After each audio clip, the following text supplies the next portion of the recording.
你的皮肤多好，身体多美。我也要你成为很有杂志的女实业家。头向左边一点。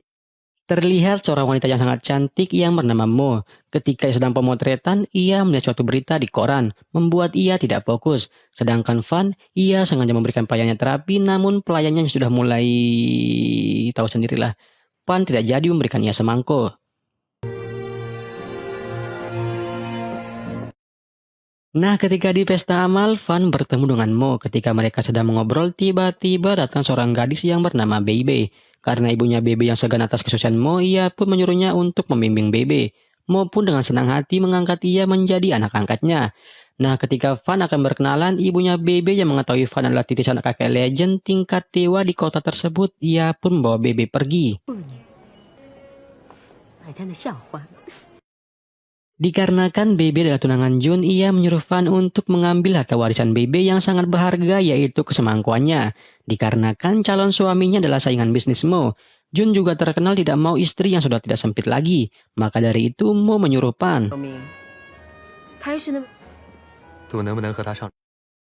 Namun Van menolaknya. Ia lebih tertarik pada sepupunya yaitu Penyu. Ia adalah janda yang sangat lugu, akan nikmat jika Van bisa memberikannya terapi semangko. Mendengar itu, Mo mengajak Van taruhan. Jika Van menang maka ia akan menyerahkan dirinya kepada Van. Namun jika Van kalah, ia harus memberikan Mo sebidang tanah untuk pelabuhan. Mereka berdua pun sepakat.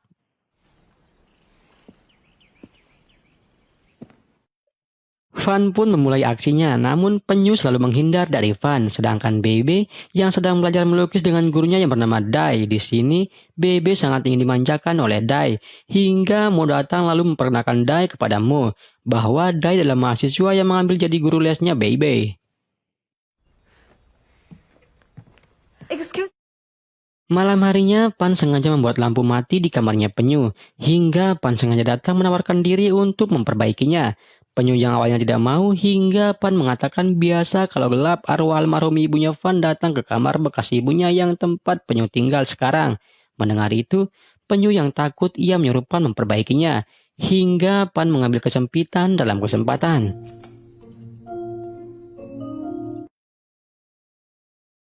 Pagi harinya, Van menemui Mo. Di sini, Mo curhat kepada Van. Setelah ia menjadi janda semenjak 20 tahun yang lalu, ia tidak mempercayai semua laki-laki.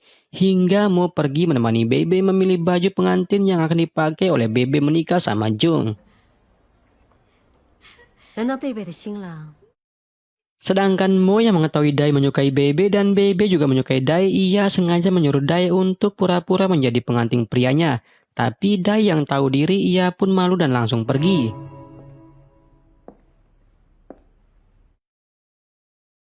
Bebe yang sedang sedih, ia curhat kepada Mo bahwa ia tidak menyukai Jung. Ibu kandungnya sengaja menyuruhnya dengan Jung dikarenakan ia kaya raya. Hingga Mo memberikan Bebe ide untuk menjadi model lukisnya Dai agar bisa terkenal dan menjadi kaya raya. Bebe pun mengikuti perkataan Mo.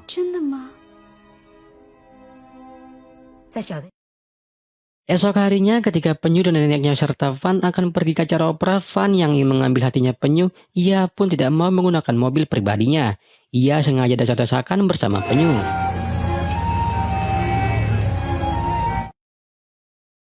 Sedangkan di sisi lain, Mo menyuruh Bebe menemui Dai untuk melukis dirinya tanpa benang sehelai. Dai yang berada di ruang tunggu, Bebe pun menemuinya dan langsung menyodorkan keindahan mahakarya yang membuat para laki-laki menjadi lemas. Sedangkan di acara opera, rakyat kecil memprotes kepada kalangan atas dikarenakan tanah mereka diambil, hingga polisi mengejar mereka yang membuat onar. So yang menjadi provokasi, Penyu pun ikut menyembunyikannya. Sedangkan ibu kandungnya Bebe yang khawatir dikarenakan anaknya tidak hadir, ia pun mencari anaknya ke ruangannya.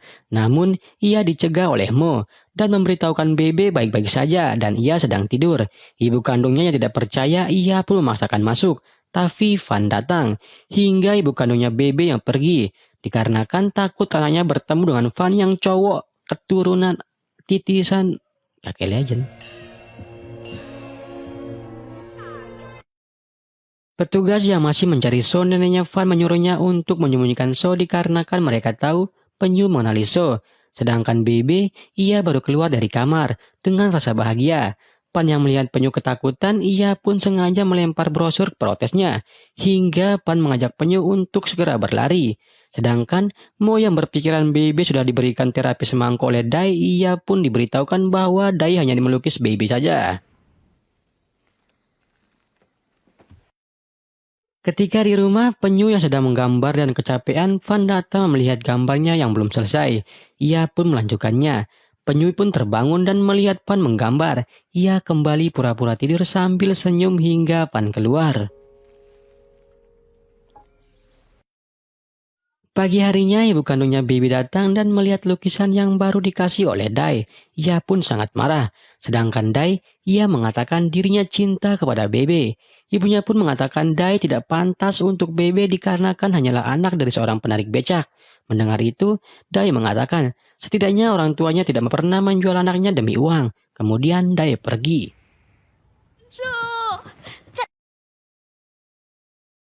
Sedangkan di sisi lain, Mo dan Fan mereka sedang membeli baju. Dikarenakan Mo menanyakan pendapat Fan, ia mengatakan warna tersebut tidak cocok dengan Mo. Hingga Fan memilihkan Mo warna baju yang warna putih. Dan kebetulan warna tersebut sudah terjual. Dan ia harus menunggu beberapa hari lagi untuk jadi. Fan mengatakan ia tidak keberatan untuk menunggu. Dan ia memberitahukan ketika bajunya sudah jadi, Mo sudah menjadi miliknya. Ketika Penyu sedang membaca buku pemberian almarhum suaminya, tiba-tiba ia dikagetkan oleh Fan. Ia mengatakan jika diberikan kesempatan maka dirinya bisa menggantikan mantan suaminya, bahkan lebih baik darinya. Fan langsung melempar bukunya dan memberitahukan ke Penyu, tidak baik selalu mengenang masa lalu. Alangkah lebih baik kamu diberikan semangkuk.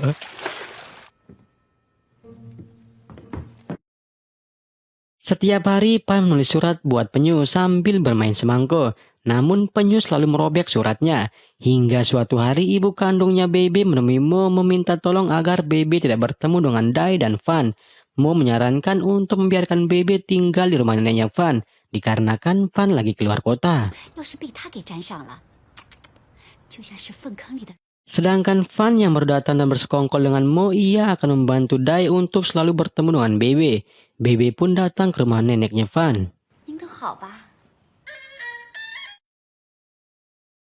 Malam harinya, Bebe pergi ke kamarnya Fan. Ia menelpon dengan Dai yang berada di rumahnya Mo. Mereka berdua sangat sedih, hingga Dai menyuruh Fan untuk menghibur Bebe.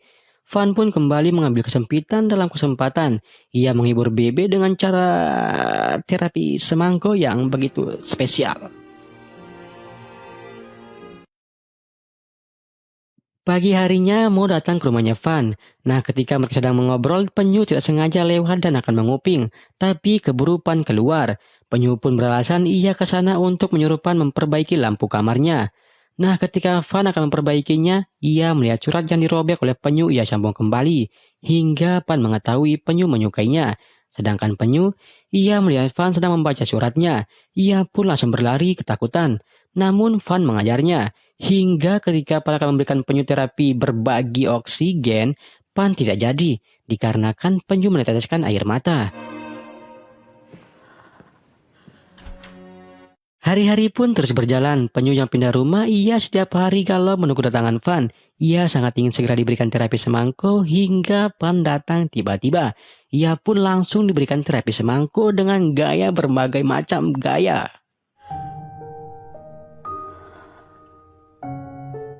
Setelah Fan memberikan Penyu terapi semangkuk, kemudian ia menerobos ke kamarnya Mo. Ia menagih taruhan mereka bahwa jika Fan berhasil memberikan Penyu terapi semangkuk, maka Fan berhak mendapatkan hadiahnya, yaitu Mo menjadi miliknya Fan. Kemudian, Mo menyuruh Fan untuk menunggu di ruang tamu.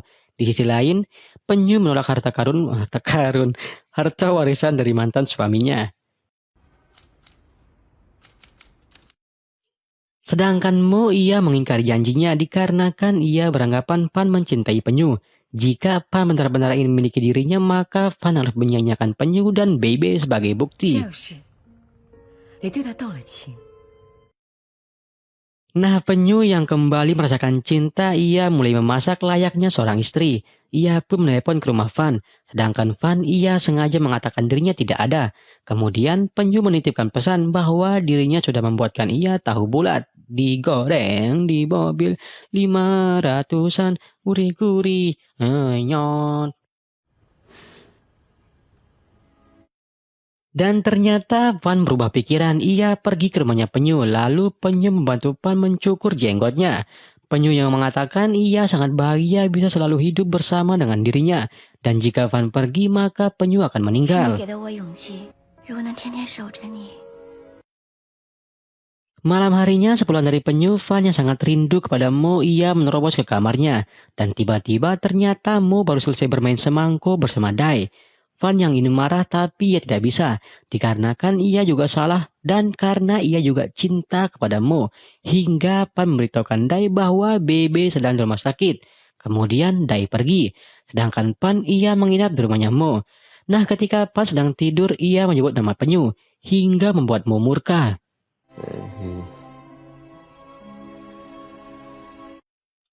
Pagi harinya, Mo menelepon sopirnya Penyu. Mo menyuruhnya untuk membawa Penyu ke tempat Van menunggu dirinya. Penyu pun sangat bahagia dan tidak sabaran segera bertemu dengan Van. Hingga ia sampai dan kaget melihat Mo yang keluar dari kamar. Mo pun memberitahukan Penyu bahwa dirinya yang mempunyai rumah. Lalu Mo pergi ke kamar membangunkan Van dan memberitahukan bahwa Penyu menunggu dirinya di luar. 我厌倦你了。 Nah, ketika Van bersama Penyu tanpa basa-basi, ia langsung memutuskan Penyu. Namun Penyu tidak mau mereka putus. Ia mengatakan akan melakukan apapun demi membahagiakan Van. Namun Van memberitahukan bahwa ia menyukai wanita lain yang pasti bukan dirinya. Ia juga terus terang bahwa dirinya hanyalah sebagai bahan taruhan. Mendengar itu, Penyu pulang dengan perasaan hancur.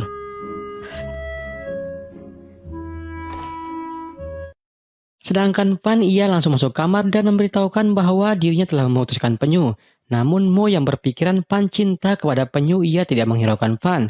Hingga membuat Van memaksa Mo untuk memberikan dirinya hadiah, yaitu terapi semangko. Namun Mo hanya tertawa melihat kelakuan Van. Hingga Van ditampar. 因为你爱他。 Van yang bertanya mengapa dirinya melakukan ini, Mo dengan mudahnya menjawab, Mo tidak ingin menikah lagi agar tidak ada laki-laki yang memerintah dirinya. Dan ia juga sengaja melakukan itu dikarenakan tahu Van sudah menyukai Penyu dari awal mereka taruhan. Dirinya juga hanya mendorong Van untuk ke arah sana, hingga menganggap Van lah yang kalah. Mendengar itu, Van berjanji jika Mo tidak menepati janjinya maka ia akan menghancurkan hidupnya Mo. Lalu ia pergi. Sedangkan Penyu yang hidupnya sudah berantakan di sisi lain, Mo memberitahukan Dai bahwa Van pernah memberikan Bebe semangko yang sangat lezat. Kemudian Mo menyuruh Dai untuk menemui seseorang. 是吗？生过。 Nah, ketika Van di perjalanan, ia terjebak macet membuat ia berlari. Sedangkan di sisi lain, Penyu akan bunuh diri dan tiba-tiba Dai menembaki Van. Dikarenakan Penyu kaget atas suara tembakan membuat ia tidak jadi bunuh diri. Sedangkan Dai dia disuruh kabur oleh Van. Lalu Van pergi ke kontrakannya Penyu, namun Penyu tidak mau menemui Van. Meskipun Van mengatakan dirinya menyesal atas apa yang ia lakukan dan telah menyadari bahwa dirinya benar-benar mencintai Penyu. Ia juga mengatakan ia ingin melihat dirinya untuk yang terakhir kali dan sebentar lagi dirinya akan benar-benar meninggal. Nah, dikarenakan Penyu yang menganggap omongan Van hanyalah pemanis, bisa dikatakan gombal, membuat Penyu tidak percaya. 才知道。 Karena Penyu tidak mau bertemu dengan Van, ia pun pergi untuk mencari pertolongan. Nah, ketika Van sudah tidak kuat lagi berjalan, Penyu yang keluar dari kamar dan melihat bekas darahnya Van, ia pun langsung berlari seperti orang kesurupan. Namun nyawanya Van sudah berada di tenggorokan dan akhirnya ia koit. Innalillahi wa inna ilaihi raji'un.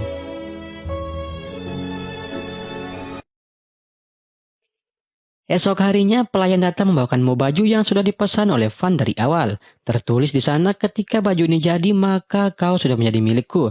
Mo pun menggunakannya dan ternyata Van benar-benar mencintai dirinya hingga membuat Mo sangat menyesal. Waktu pun lompat ke 1 tahun kemudian, terlihat Penyu mengabdikan diri menjadi guru dan teringat kembali saat Pan menggambar asap kereta api, hingga filmnya pun selesai. 哪个小朋友知？ Oke, cukup sekian video kali ini. Semoga video ini bisa bermanfaat. Jangan lupa untuk tinggalkan like and subscribe channel ini, agar channel ini bisa berkembang dan makin berkembang. Bye-bye.